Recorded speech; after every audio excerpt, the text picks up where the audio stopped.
Hello and welcome to the channel, it's the Eradicator, and in today's video we are going to talk about Squadron 42 because obviously it is the single player campaign mode for Star Citizen that Cloud Imperial Games have been working on for many years now. It's been delayed multiple times. We all remember the answering the call from 2016.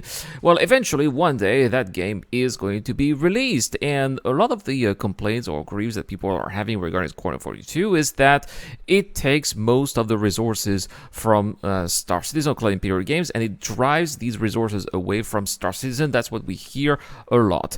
But at the same time, I'm also wondering, how finished is Squadron 42? How far are we into the development of the game? And that is what we are going to be looking at today based on the information that we have on the progress tracker or the roadmap. Now, of course, the caveat here is that the progress tracker of the roadmap does not tell when work is actually being finished. It's just an indicator of what is being worked on, the tasks that are completed, the tasks that are about to be finished, and usually it doesn't tell us exactly when those are going to be ending. For example, the limit right now is like Q3 2023, so we don't know if anything is going to be worked on further along the line after that particular threshold. But let's have a look first. Let's deep dive into the most important part of Squadron 42, or what I believe are the most important part of Squadron 42, and these are the chapters, which are basically the levels in Squadron 42, the different gameplay sessions or the different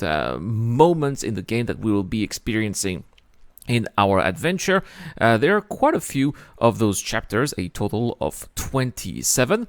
And these have been worked on for a very long time, sometimes over 90 weeks, sometimes up to 100 weeks. So it's been really something that has been keeping the team at Cloud Imperial Games busy for years and years and years, as we can see in the roadmap. And so I'm very happy to see that apparently the work on the chapters for Squadron 42 is going to be ending at the end of this month. That means that by the end of this month, all of the chapters of Squadron 42, that means all of the gameplay experience that we are going to be having in the game when it comes to flying in space to reach our objectives and all the different combat, all of that will be done, and that already is a serious indication that we are much closer to the end than to the start. Now, obviously, there still are quite a few things that they need to be working on for Squadron 42, but again, when we look at the roadmap, it looks like these tasks are either secondary or that they are just details or trivial. The first one that I'm seeing here is the actor status tier 2. Which is what I like to call on this channel the poop update, because it's going to be including a variety of new elements, such as, for example, hygiene, NPC status tracking, having multiple bites when you eat, but also DNA integrity, which is going to be eventually the nail in the coffin for for players who die a lot, because that's will be the final version of Death of the Spaceman, including also for the PU, medical insurance, cybernetic links, which I think will be happening also a thing in Squadron 42, as well as cloning. Now, I don't think that for Squadron 42 that's going to be very important, because again, I don't think that they're going to make us look for a toilet when we are in the middle of some action on some remote moon when we are surrounded by pirates. So that's not going to be happening, and that's why I believe it's secondary. It's more of an RP thing that we'll be doing when we are in our command ship or in some kind of social space. Next, let's have a look at what are the next thing that I need to be working on for Squadron 42. One of them here, again, by the end of this month, we are having some AI utility. So it's going to be allowing AI to drive vehicles. What I hope is that some of the chapters are going to be including some of those ground vehicles that AI are going to be to be driving, as well as vehicle perception, which is giving AI the ability to detect ground vehicles, because as of right now they are acting as if they don't exist, which of course is a bit weird, right, when we are confronted to such situation. Next, the big work here, apart from the actor status tier 2 for Squadron 42, is the bug fixing and tech debt. Now, you have 40 teams working at this stage on bug fixing, and that is something that they've been working on for 100 and that they're going to be working on for 131 weeks, with work expected to end by the end of June 2023, so the end of June of next year. And this is basically general bug fixing and optimization for the game, as well as making sure that all the backend tech is working, because yes, they are going to be needed, the backend tank as well for Squadron 42. You will not be able to play Squadron 42 offline because of just how huge of a game Squadron 42 is. So that already tells a lot. You know, they're doing some bug fixes. It means they're not implementing much new features anymore, and they're really going to focus, starting right now actually, to complete the game and making sure that what they have is working appropriately. Basically, what they want to do is, when you look at the vertical slice here from 2018, they want to make sure that when they do this vertical slice, everything is perfect and smooth and operating at least 60 frames per second, which obviously is not the case in this particular video in the B-roll footage that you're seeing right now. Next, we got some work here scheduled to be finishing by the end of this year, and that is character work. They've been working on it for 93 weeks here. That is the creation and implementation of various character in Squadron 42 single-player campaign, including art, animation, and AI behavior. I'm pretty sure that all of the main characters that have been done here. We're probably talking again about, you know, secondary character, NPCs in the background, maybe some hostiles that you're gonna have to kill eventually. All that sort of jazz. We now have Charge and Drain Tier 0, which is obviously also going to be in Squadron 42. And this is going to be the first pass of the Charge and Drain power feature that will be used in locations and mission updates, which is going to be very useful for especially anything related to power. For example, let's say you want to be cutting power or bringing back power because you need some power to work on, to have an elevator working, for example. These kind of things are that's what they're going to work in. And again, as we could see in this vertical slice, it seems that this kind of gameplay is going to be quite important too. Next, we have Chemline, which is something that they've been working on for 94 weeks, with work expected to be finished by the middle of the month of October. Chemline is an abandoned extraction facility built by Chemline Solutions. It is located on Gani. Gani is the moon of what Odin 1 used to be. Odin 1 is a broken planet which has resulted into the creation of the coil, but the moon still exists. And that station, or that outpost, is located there, and it is actually the theater of operations of the B-roll footage that we are seeing here, which happened in the vertical slide. And it seems like quite a big station actually, which was overrun by pirates, and they want to make sure that it looks believable and as functional as possible. Next is Cutting Tier 2. Apparently we already have a Cutting Tier 1, which personally I have never used in the PU, but let me know in the comment section down below, guys. This is the chance to get a win a Gladius Showdown edition. Have you ever used the cutting tool in Star Citizen? I know that some people have managed to open through doors with it and do some piracy in the PU. That's something that I have never done, and I'm already quite baffled that we already have, you know, Tier 0 and Tier 1, and that's already Tier 2. So if you have already used it, well, let me know in the comment section down below. Also, feel free to join our Discord channel. We've got another giveaway there, and we are giving away a Broad and Low pack with LTI. All you have to do is to join our video sharing contest, or you can also become a Patreon or a YouTube join member to help out the channel. It really helps a lot. Thank you so much, guys, for supporting the channel. Next, so Cutting Tier 2. Very interested here in knowing how that is going to be a change compared to the existing one. I suppose that they want to have the kind of effect that we can see again here in the vertical slice, so that we can cut stuff much faster and much more effectively here. Apparently, the idea is to be able to cut free forms and be able to get rid of any kind of object that could be blocking our way with the cutting tool. Next is completely different, and we are looking at Distortion Propagation here, which is work that is going to be completing according to the roadmap by the end of the month of June. This includes further work on the damage type to allow correct propagation into systems. This makes the location of impact much more important, as powered items closer to the impact will begin to suffer more severely. This will fulfill the original vision we had for the distortion weapons we already have in game, and those we have planned for the future, which is going to be very useful if you want to be disabling ships, which is probably going to be one of the objectives in Squadron 42. If you want to capture an enemy, you obviously don't want to destroy their ship. You want to disable their ship so that their ship can then be boarded and the person who is wanted is eventually going to be arrested. That is why. Next, we have a little bit of hacking here with work scheduled to finish by the end of October. They've been working on hacking for 95 weeks, so it's been pretty big here, pretty big work. And here, all the backend tasks related to creating the first pass of hacking features will be used in future locations and mission updates. When implemented in-game, this feature will be used to access system in areas that have been previously closed to the player. The hacking process will be represented via a minigame that is displayed in the player's HUD. I would not be surprised if we have something a little bit like lockpicking that we can see in plenty of other games. My guess here is that it's going to be the lockpicking version of Squadron 42 and Star Citizen.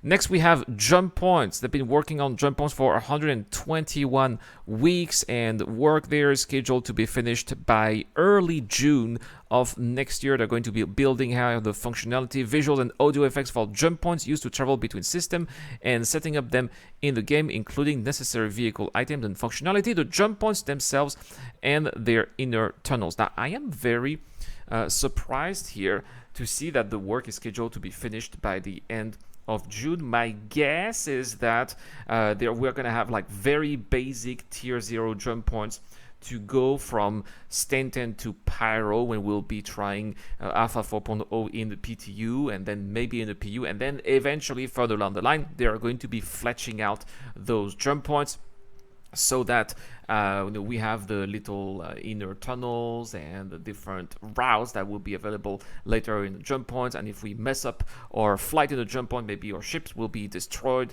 But I don't think that's going to be there at the beginning. At the beginning, it's going to be something very simple because, yeah, they want us to go to Pyro and experience interstellar travel, right? So that would definitely make sense. Ladders tier 1. Yes, we are still at tier 0 for ladders, guys. And ladders tier 1 with work expected to end in November here. This is going to improve freedom and control while traversing ladders. Especially, players will be able to aim and shoot weapons while climbing ladders. That would be cool, actually, if we have like fights on ladders in Squadron 42. You're trying to follow someone, they climb a ladder, you follow them on a big ladder, and maybe this results in a shootout on the ladder. That would be so cool.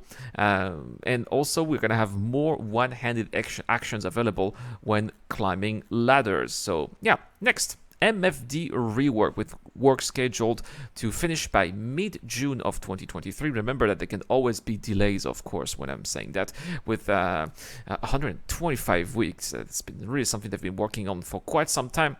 And they will rebuild the ship MFDs, which are the multifunctional displays, of course, with our new building blocks, the in-house technology for Star Citizen, as well as a complete redesign of these MFDs. So I suppose that we're going to have different MFDs for different ships that we eventually get to fly in the game. And yes, as they say here, these will be more customizable and better matched with the ship's aesthetics.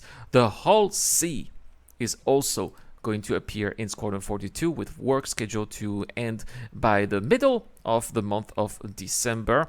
I really wonder why. Maybe there's going to be some boarding in the Hull C, or are there just going to be some background ship? No information as of what the Hull C is going to bring to Squadron 42, though. Next is miscellaneous support. It's really hard to say. I'm not a native English speaker, so saying this word is really hard.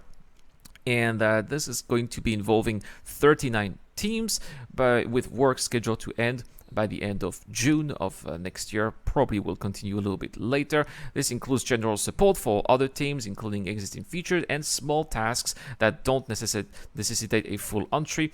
I really suspect that, for example, the localization team that we saw in the last episode of Inside Star Citizen is part of this miscellaneous support. Please let me know also if I said it properly or not, because that's really a word that I don't know how to say. So all the little tasks here that are going to be helping with the creation of Squadron 42 and Star Citizen. Now the next one is a big one, guys. Listen up. because this is something that the team at CIG have been working on for 94 weeks. With work scheduled to finish by the end of May. And we're talking about mop and buckets, which is going to enable support for AI janitors to use multiple tools in either hands. Wow, that is game-changing. But that is the level of fidelity and details that Chris Roberts wants to bring in to Squadron 42 and Star Citizen. That's his vision, you know, so maybe it will make a difference. I guess we'll see.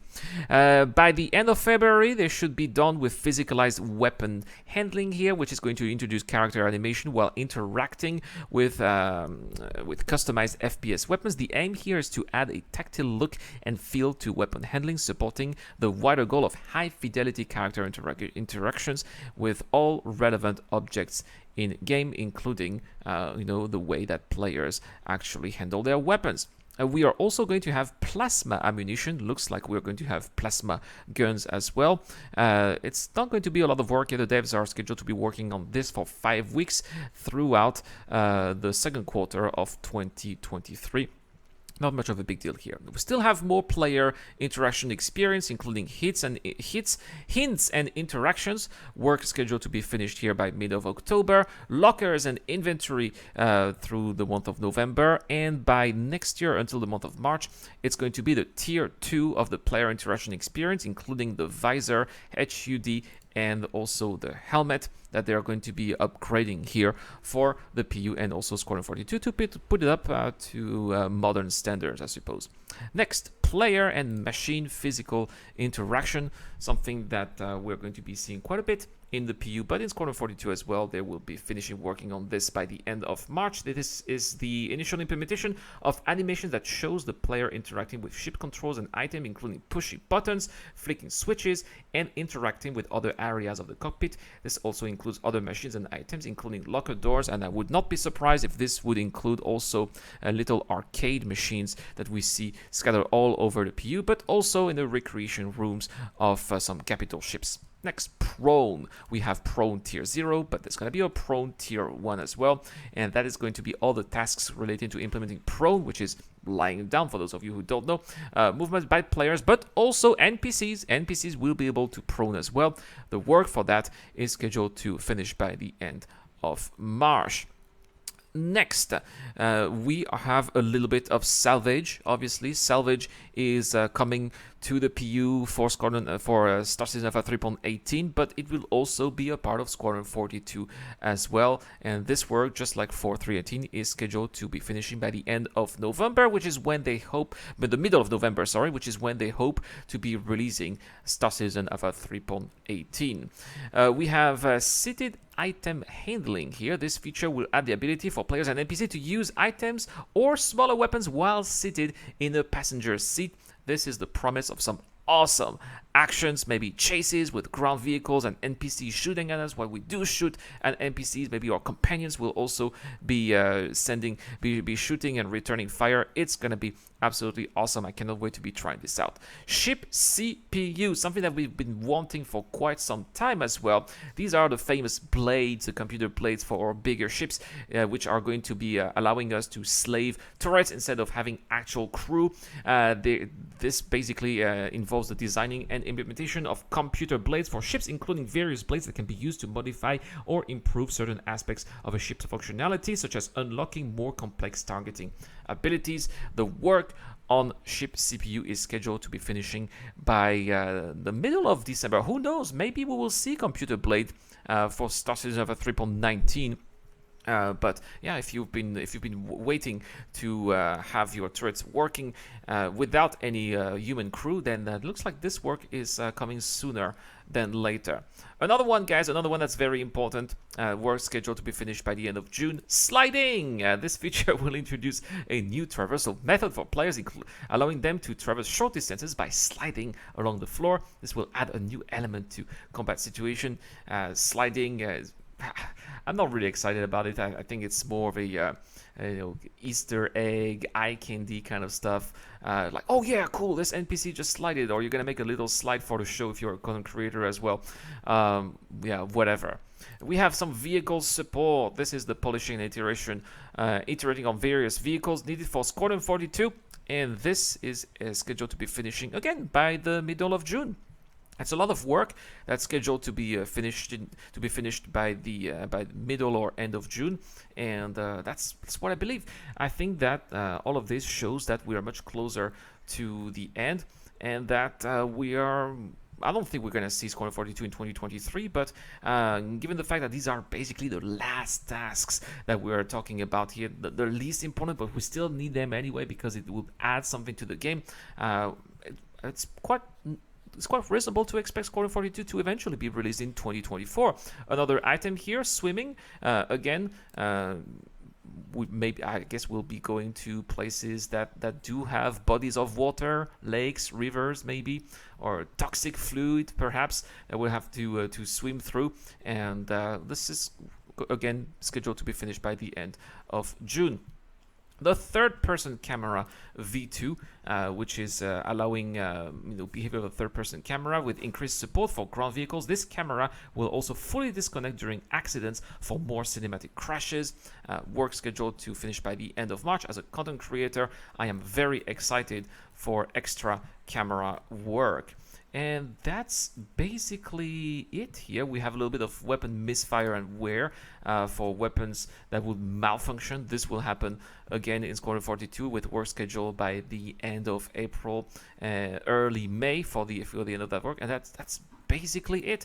There's nothing really more that's going to be happening or that they're going to be working on for Squadron 42. These are the last tasks, and as you can see, most of it has already been done. In particular, the chapters that are going to be what we are going to be playing. It's basically going to be the game itself. All of these are going to be finished by the end of this month of September if everything goes right, and then all the rest are just secondary features or just a little bit of polishing for the game. It's very exciting, and I cannot wait to be trying this out. Anyway, guys, that is all for this video. Thank you so much for watching. I wish you guys a wonderful day. A big shout out to Geek Citizen, Dr. Fabin, Captain Snake, Eric Olm, and Zero Crusher. It's been the Eradicator. I will see you guys later.